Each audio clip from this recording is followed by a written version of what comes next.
Woo! Woo! Good morning. Who's on pins and needles besides me? My goodness. Walking Dead said live and shit early. Let's do this. That's right. Look who made it in. Jam 420. Love you, girl. Comrie said, thank you, Susan, for the Facebook notification. YouTube failed again.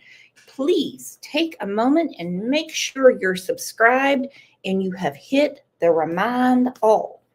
Because sometimes situations like this, we're not live and shit at 9 a.m. Central.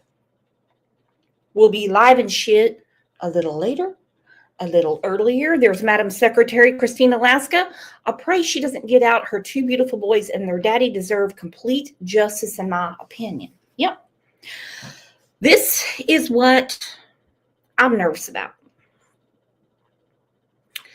You see, back in the 90s, the good old 90s, it was not 100% explained to the jury what life in prison meant. So,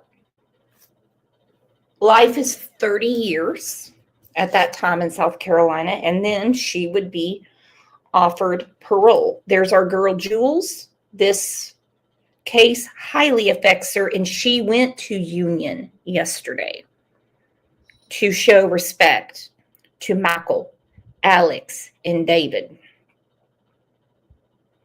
Yes. But we are definitely going to go through this today. Eventually, whether it happens today or not, eventually she will be paroled. And that's what's really sad. Had that jury given her the death penalty, we wouldn't be here right now. We wouldn't. Let's start with this. Let's tell everyone, hola, and I'm happy you're here amongst friends.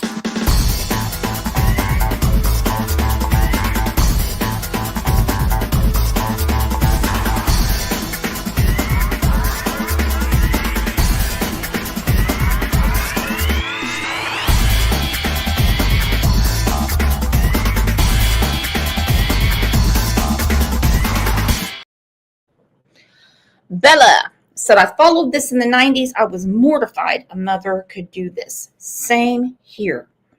Good morning, Fun to Ski.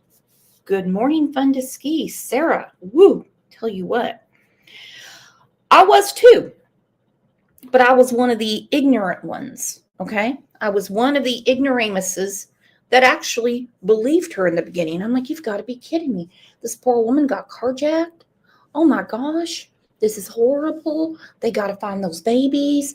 They had a sighting of kids that looked like them in Washington State. And I'm like, oh, thank goodness they're going to bring them back home to their parents.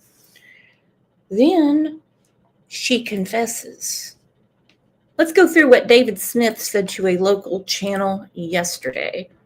This is from Only on Fox, Carolina.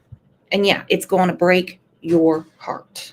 The woman at the center of a story that captured the nation's attention 30 years ago has a chance at freedom. Susan Smith is up for parole. Smith was convicted of killing her two children, then lying for 9 days, saying they were taken from her. Fox Carolina's investigative team has been looking back on this case ahead of her parole hearing. And our investigative reporter, Grace Runkle, joins us now with more. Look at me, already interrupted and shit. Christina Alaska said, I believed her too. Did anybody else? Hold on, Christina Alaska, how come you don't have a wrench? What the fuck is going on? This happened to Bonafide the other day. Hold on. Son of a bitch. This happened to Bonafide yesterday. All right, back to my train of thought. Did anybody else believe her? In the beginning, back in the 90s, because I did. It just never. I wasn't all crusty and shit like I am now. Okay? Buckeyed Gal said, I believed her too. Pat K, I believed her. Jam, I believed her, but my mom told me she was a liar, and that's when I learned about fake tears. She taught us that lesson. Jules said, yeah, in the beginning, she believed her. Sarah believed her. Oh, here we go. Angela. She didn't. No. Angela said no. Angela said, hell no. Not Angela. She taught us quite the lesson, did she not? Someday she will be paroled, and she's not a good prisoner. She hasn't done any of her education. She's been having sex with guards.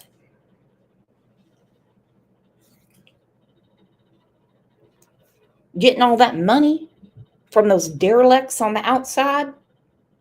Having sex with inmates. We saw that picture of Big Bertha the other day. Britt, 1027. I was too young. You suck, Britt. Can we all give a big boo to Britt? Too young. Too young. Jules, this is very important to remember. And Britt, I'm just kidding you. She damn near started a state riot. You wouldn't want to be a black man in South Carolina after what she said. But it was the agent from SLED that knew she was making it up. Why? Because of the way she described the so-called black man that carjacked her. He knew two things. He knew that the description she gave was a little too generic. And he also knew that the traffic light in Union stays green unless there's traffic coming from the other side, which very rarely happens. I heard last night, and I heard on the Today Show, that David Smith said he's been dreading this for 30 years. Sadly, he's going to have to keep going through it. If what I read is correct, every 2 years. She will be up for parole every 2 years. I spoke one-on-one with David Smith, the father of the two little boys, Michael and Alex, whose lives were taken. He understands that time has passed and that people may have sympathy for Susan now, but he says people need to remember who the real victims are in this case, and having Susan walk free would be an injustice. I would like to say to whoever has my children that they please bring them home. 30 years ago, David Smith stood alongside the mother of his children as she pleaded for the return of their little boys. Today, he has a different plea. That would be a total injustice if she was to get out. That would be an injustice to Michael and Alex. On an October night in 1994, Susan Smith strapped their sons, 3-year-old Michael and 14-month-old Alex, into their car seats. Then she let the car roll down a boat ramp and into a lake. For 9 days, she lied to her estranged husband, her family, her community, and the nation, saying a black man carjacked her and took off with the boys inside. Then the truth came out. A jury found her guilty, but voted on giving her a life sentence instead of the death penalty. We are disappointed, but it wasn't our choice on what penalty she was to receive. Now, if I read the article local to South Carolina, maybe Jules read it as well, they said that jurors have actually, over the years, reached out to David Smith to apologize for their error in judgment. That had they had to do it over again, she would have gotten death. Now, when she goes in front of the parole board, they can't change her sentencing.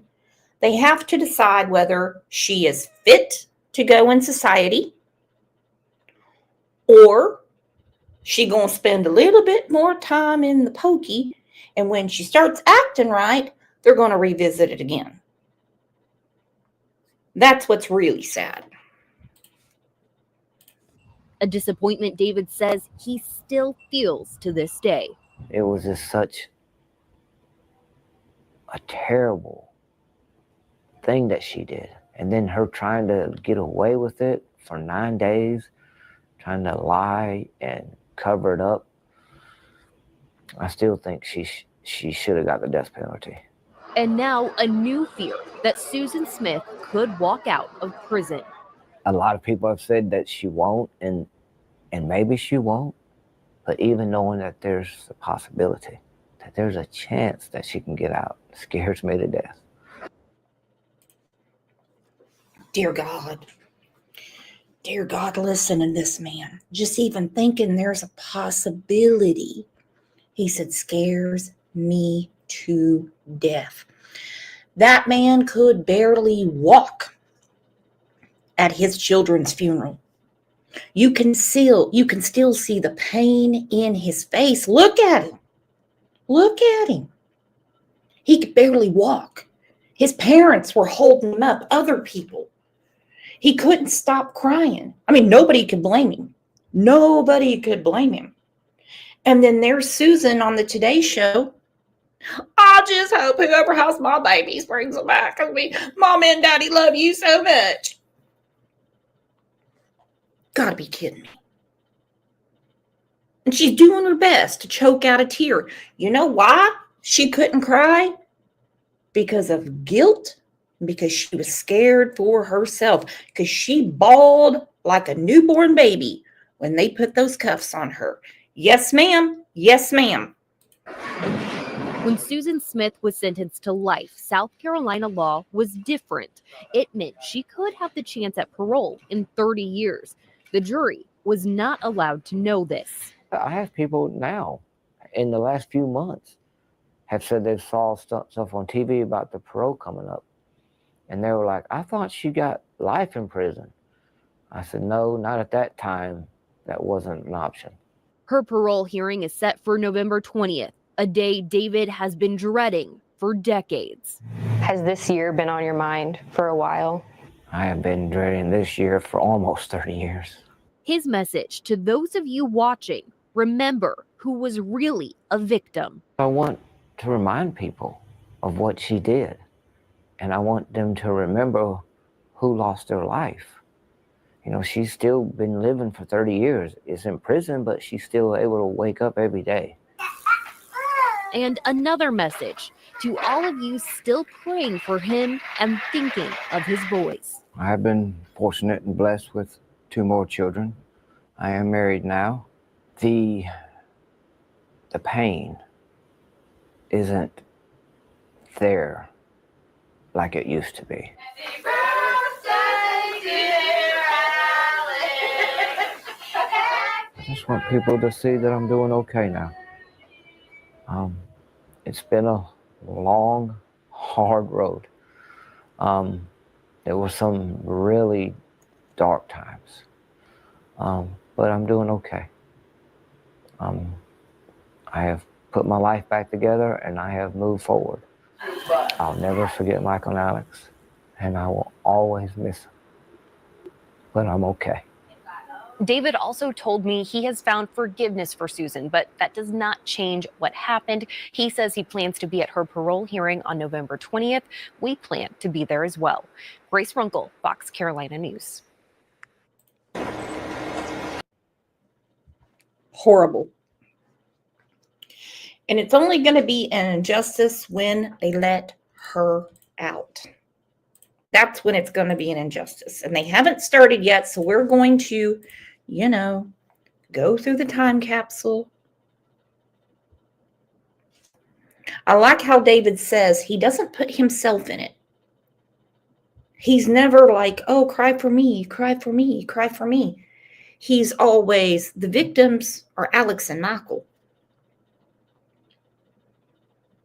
I mean, think about it. I think it said that Michael would have been 34 years old a few weeks ago. I put it on the community tab. He's got to live with all of these. Angie, Chihuahua mom, said she's not getting out. Maybe not today, but eventually she will. Eventually she will. And I feel so bad for this man. Toodles, you're right. He is a victim too. But see, he doesn't put himself in that compartment. He's never like, feel bad for me, feel bad for me, feel bad for me. It's always the victims are Michael and Alex. That's what he says. He's a very strong man, much stronger than I could be. rode straight from the restaurant to Union, and went right to the lake where they were working to get a record position to pull the car out of the lake. What was that night like? It was surreal. I mean, it was very, Union's such a small, quiet, peaceful little community. It's having something of this magnitude happen there, sort of amplified the impact of it, because this just wasn't a place you'd have that kind of thing happen. And so it was definitely an odd, like I said, surreal experience. I mean, everybody was quiet, standing out on the banks of the lake. You could see the divers out in the water.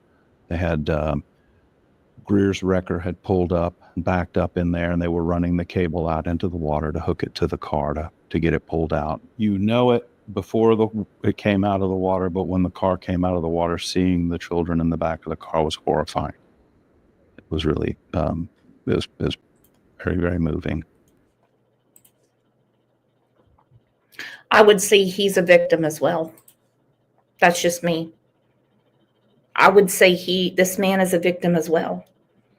Knowing that car in the water, he said as they're pulling it out in the water, it's coming out, and they know that there's 2 little baby boys in the back. Jules said the boat ramp is no longer there. It was destroyed. A very strange thing has happened at that lake. I don't know if you remember, Jules, but when we did the very first show about Susan Smith, they talked about an actual haunting out on that lake, an actual haunting. And like 7 people, their car went down the boat lake, into the lake, down the boat ramp into the lake. The car was in park. Christine Alaska said, no way. Yes way, my friend. Yes way. You know it before it came out of the water, but when the car came out of the water, seeing the children in the back of the car was horrifying. It was really, it was very, very moving, just tragic. We were in the middle of a trial ourselves, so we were really focused on that. And so we didn't really expect and have any real understanding of just how big a case this had become. As we drove into town, maybe a mile and a half out, I could hear this droning sound, light at first, but as we got closer to the courthouse, it got louder and louder and louder, this humming. And as we got to the courthouse, we pulled up and saw rows of television trucks, the media truck, on both sides of the street going down, people running all over the place. And that's when it sort of like, oh my God, this is really something that's captivated the attention of the whole country. And it sort of gelled and became real at that point. This is one of those cases that was kind of that first 24-hour news cycle that, really the nation was watching. Yeah. Well, I mean, the story itself, tiny little southern town, woman gets is carjacked, her 2 children are taken away. We don't know where they are. The emotional appeals for help from her over the few days prior to her confession, it just sort of fed into the story, and it just got bigger and bigger, and then it culminated in her ultimately admitting there never was a carjacking and the kids never left Union. In fact, I drove them into the lake. It was just sort of this shocking conclusion that kind of quickly unraveled, just as quickly as it came together. Yeah, I think ultimately when she was confronted with the lies that were coming, that she was issuing one at a time, it sort of became, impossible. It was untenable for her to continue her story after they were, calling her out on one after the other. And ultimately she realized that, it had come to an end. She did. She was getting called out way, way too much. Okay, it looks like they're starting, my friends. If you're ready, is everybody ready? Everyone take a deep breath. Exhale. I'm reading. To get straight to the point concerning Shower's current parole request, I and both of my surviving sisters are 100% opposed to his parole. My sisters, both of whom are in their 80s, would be here today if they were physically able to be. They, plus another sister that we lost to COVID, attended these hearings in prior years. I am extremely justified in expressing, I feel extremely justified in expressing our feelings that anyone who could do what Shira did should never be paroled. Although I understand and respect the solicitor's reasoning for not seeking the death penalty, I feel that Shira got a break when he got his life sentence instead of the death penalty. He should serve the life sentence in its entirety.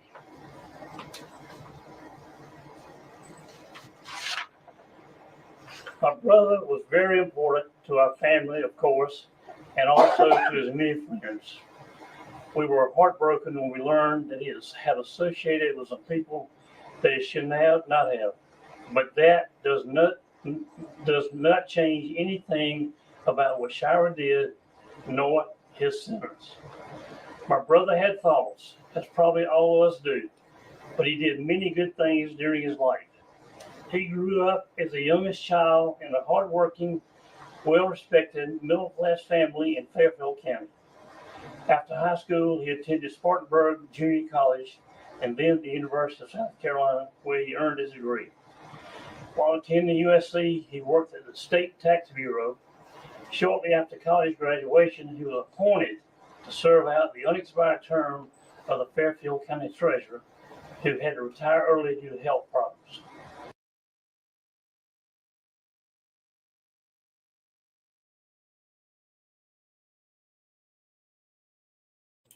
Hold the F on. He's not talking about Susan Smith. The hell is going on here? It says right there, live, killer Susan Smith fights to get out of prison. It says live now. Killer Susan Smith fights to get out of prison. This doesn't sound like that's what they're talking about. Can someone help me? The hell is going on? That's what it says. After that, Tom worked for several state and federal agencies and departments. He was not perfect, but he never by any means did anything to deserve what Shira and Spotnik did to him. There was nothing spontaneous about the murder. Shira and Spotnik had a plan, and they executed their plan. They lured my brother to the murder site, killed him in the most brutal manner, and then mutilated his body, attempting to conceal the crime. I believe that the parole board members have been informed of the gruesome details, so I do not plan to cover them again unless someone needs me to. Does everybody know the details? Yes, sir. We do have the facts of the offense. Good. Thank you. I don't believe that anyone who knows the details would think that Shira deserves to be paroled. To be set free to roam the city, the state, or wherever, free to do again the kind of things that he has shown to be capable of. I do not believe that Shira has been reformed. After his trial, claims surfaced that he sought murder contracts from members of the prosecution staff. While incarcerated, he has a long record of bad behavior, including possessing, using, distributing, or at least trying to distribute, contraband items such as alcohol and various drugs, cell phones, possessing a weapon, and threatening to harm others. On social media, he bragged about being a gang member. His bad behavior continued during 2024, attempting to smuggle a contraband phone into prison in February and threatening to harm an employee in June, for which he is still being punished or giving up privileges, by having privileges taken. Such actions do not indicate that any reformation has occurred. I am doubtful that a person who committed such heinous crimes. Okay, well, stupid of me. They're not just reviewing Susan Smith today, but it's on, and we're going to go through it, my friends. Megan said another upstanding prisoner. Sheila said, just keep playing it so we don't miss her turn. You got it. You got it. We're here for could ever be reformed. There has never been any question about what was done, nor Shower's role in it. He eventually confessed and gave a statement to police. In his appeal to the state Supreme Court, his conviction and life sentence were both upheld. Nothing except one thing which I want to address in a minute is materially different now than it was at Shower's previous parole hearings. My family has gone through another year without my brother. The unchanged facts are: 1, my brother is dead. Shira is guilty of the murder and mutilation. Shira still has a life sentence plus some months for bad behavior in prison, and nothing indicates that Shira is a different person today than he was in 1984. I trust that the parole board understands and agrees with my position and will deny Shira's parole so that justice will be served. Now, to get to an additional issue that I believe is important related to the case. I will begin this by saying that I fully understand that parole decisions and inmate custody classification decisions are two different and separate processes, as they should be. I believe that the two could be closely related. I believe that a custody classification could conceivably be a factor in parole decision, especially if the classification is changed from what it has been previously. A change in classification could, and probably would be, viewed as a change and either an improvement or worsening in the inmate's behavior, which seems completely logical to me to conclude that. Expressed differently, if two inmates are the same or very similar in everything, including their crimes, the sentence, the length of time served, their prison history on things like jobs, education achievements, certificates earned, and the level of support or opposition for their parole request or anything else you can name are the same, with one inmate being classified medium and the other inmate classified close, it seems logical, and I believe and hope there will be reality, that the medium custody inmate would have the better chance of being paroled. Now, let me take this from theoretical to the real world, and you will see the point that I'm getting at. The last point I described above about Shira, that nothing indicates that he is a different person today than he was in 1984, leads to what I need to talk about. I will say some things that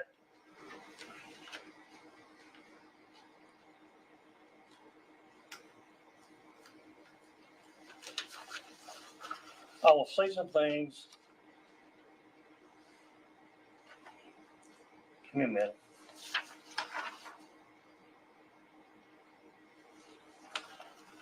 I will say things I know are true and other things that I strongly believe are true. I will try to clearly distinguish between facts and beliefs. Although I have learned a lot this year about the SCDC inmate custody classification process, I obviously am not the ultimate expert on the subject, nor on the parole process. I might say something, whether it be significant or insignificant, that you know is not correct. If so, please let me know, and I will accept and respect your input. My understanding is that the parole board is provided information, probably including the inmate's custody classification, from records maintained by SCDC Classification and Inmate Records Division. Board members and anybody else could access the information online if it is not otherwise provided to you. My concern is caused by the confirmed fact that the information can be inaccurate. And my belief is that inaccurate information could conceivably influence a parole decision. To explain further, it is documented that Shira is now correctly classified as close custody inmate, whereas he was incorrectly classified as medium custody at the time of last year's parole hearing.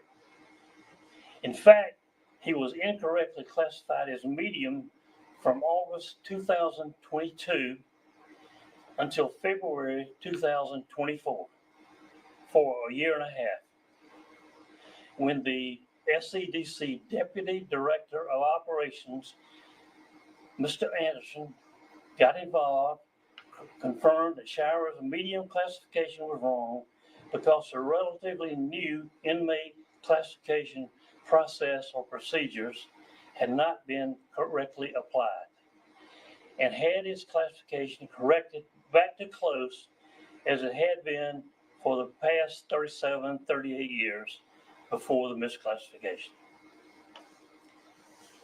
So it was classified medium and had to be changed to close.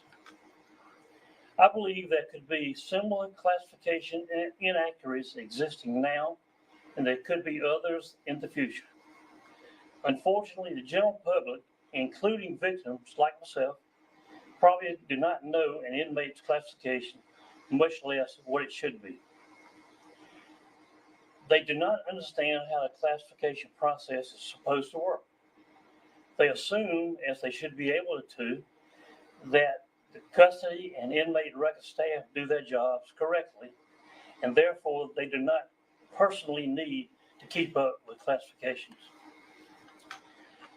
While Shirer was misclassified, he was held in medium custody institutions which are have less supervision.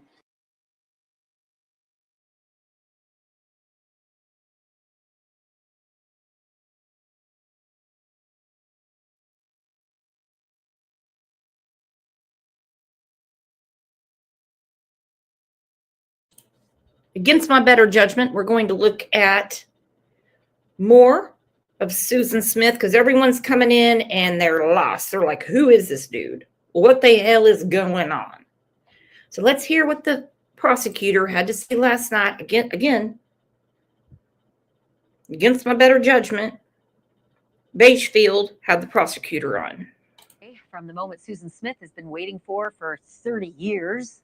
For the first time since she was convicted of strapping her two little boys into the back seat of her car and rolling that car into a lake, killing them, she's going to appear before a parole board. Our Brian Enton went to South Carolina for that hearing, and he's been speaking with a lot of people directly connected to the case, people who had a personal stake in whether or not she is released, and he's live with me now. Brian, I am so haunted. We have a few questions in here about Leilani Simon. It's tomorrow. It is tomorrow. I believe it's 9 a.m. my time, but I'm going to have to get further verification of that. By this story, I have never forgotten it. I have been waiting 30 years for this moment. But I wanted to get your thoughts on the community reaction, how people feel there. Yeah, I mean, I think around the nation, people have been haunted and no one forgets the story. But when you come here to South Carolina, it's next level. I mean, everybody lived it here and was just terrorized by it and has tried to put it out of their mind. And now here it is again. And the parole hearing is happening. It's tomorrow morning, 9 a.m., where I am in Columbia, South Carolina. 400 people actually have written letters to this parole board saying, please do not let this woman out. Whatever you do, do not let this woman out. Do we know if anybody has written letters saying it's time to show leniency? Do we know if people are showing up on her behalf? Like, what's on the other side of the ledger? Well, I'm told that 5 or 6 people have written letters saying that she deserves a second chance after 30 years. She will get to speak tomorrow, which is going to be very interesting. You're going to want to hear that tomorrow night because we haven't really heard her talk besides some jail phone calls that we've heard over the years. She's going to come into the hearing via Zoom and be able to address the parole board. So we'll see what she says tomorrow. How does it work? Like, just walk me through the actual process of the hearing. Yeah, so 9 a.m., it's at the parole board building, which is right here in Columbia. They do other cases too, so it's not just going to be hers, so we don't know exactly what order it's going to be in. But it's a media circus right now. I mean, there's media from all over the place. We have to get there at 6:30 in the morning to get a parking place. And the whole thing is very, very planned. There's a whole document that they've released about where the media will go. We know that her ex-husband will be there with his family. It's obviously going to be extremely emotional for him. Let's not forget, he wanted her to face death back then. He's going to be there. The prosecutor who tried the case is going to be there. And imagine they're going to have to sit there when she comes in on Zoom and tries to plead her case. And David is remarried now. It'll be fascinating to hear what he says. He has made no bones about it. He wants her to stay behind bars. Talk to me about the actual prosecutor in the case who put her away. He was devastated that she didn't get the death penalty. Yeah, he was. You know, he wanted death. I interviewed him today. He's now a state representative. He was 32 years old at the time, a young prosecutor. And it was the small town. I mean, Union was is a small place in South Carolina. Everybody knows everybody. The police chief's wife was on the jury. She was from a well-known, sort of well-to-do family. And the concern was that if they put the death penalty on the table, people knew her family well, they knew her mother well. Would the jury at the end of the day actually be able to sentence her to death, having known the family so well? But the prosecutor's, he's been torn up about it. This is a little bit of what he told me today, Ash. One of the top questions that I've gotten is, how did she not get the death penalty? Well, I give credit to the defense and the way they handled the case. One thing is, we picked the jury there in Union, which is a small mill town where everyone knows everyone. I mean, I thought I had a good chance. I had the police chief's wife was even on my jury, you know. But it's a small community. You figure one thing was they would see the mother and see others, you know, the jurors would interact. So I think it was smart on the defense standpoint to not want to change venue. It's awkward as the elected prosecutor because if I ask for a change of venue, I'm basically saying the people that elected me can't be fair and impartial. So that's really not practical that I would ask for a change of venue. I think the other thing is, so the crime happened around October. And we were ready to try it maybe January or February, and the defense said they needed more time. And looking back, what I think they did well was they worked the public opinion, i.e. the jury pool, and it kind of transformed from Susan Susan the monster to Susan the victim. When I get down to Union, I go out to the lake and I see the boys pulled out of the lake. The divers found the car, the wrecker pulls it out. Two children strapped in car seats that, you know, obviously had been there for 9 days.